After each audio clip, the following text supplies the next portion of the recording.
So this adventure began when I accidentally found a shiny floette while shiny hunting a different Pokemon. Decided to go ahead and try to be a completionist and get all the other shiny floette colors aside from white, which I already bred.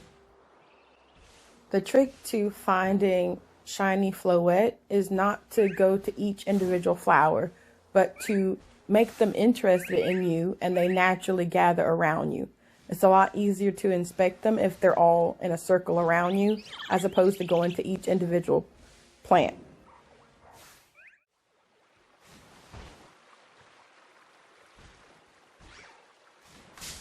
I found the yellow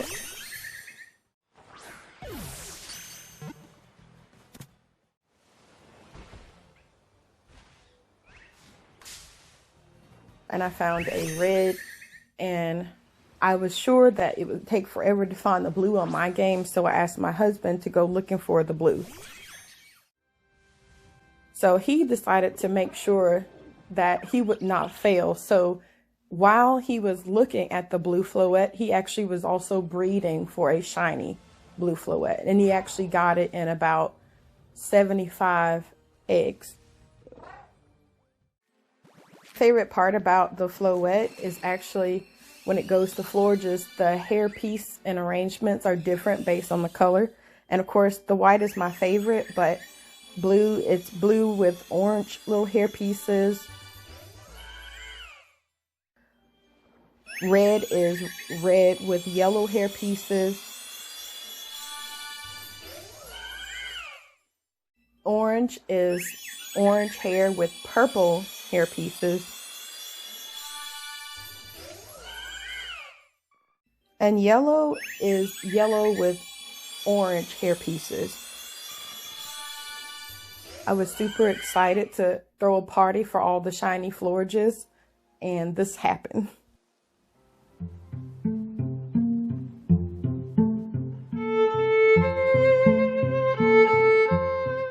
It turns out it was a slumber party.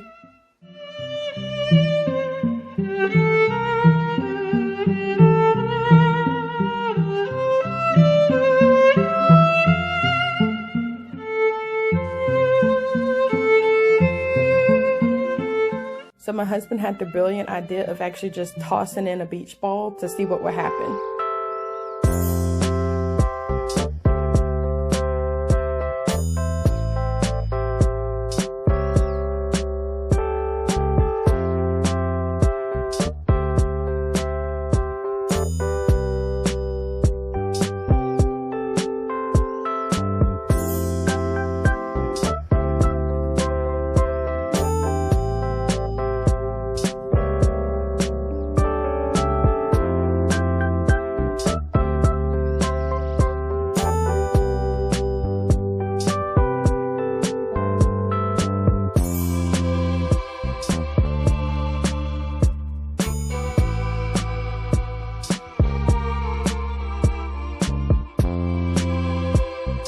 Anyway, I hope you liked this video. If you did like it, please like and subscribe so I can make some more.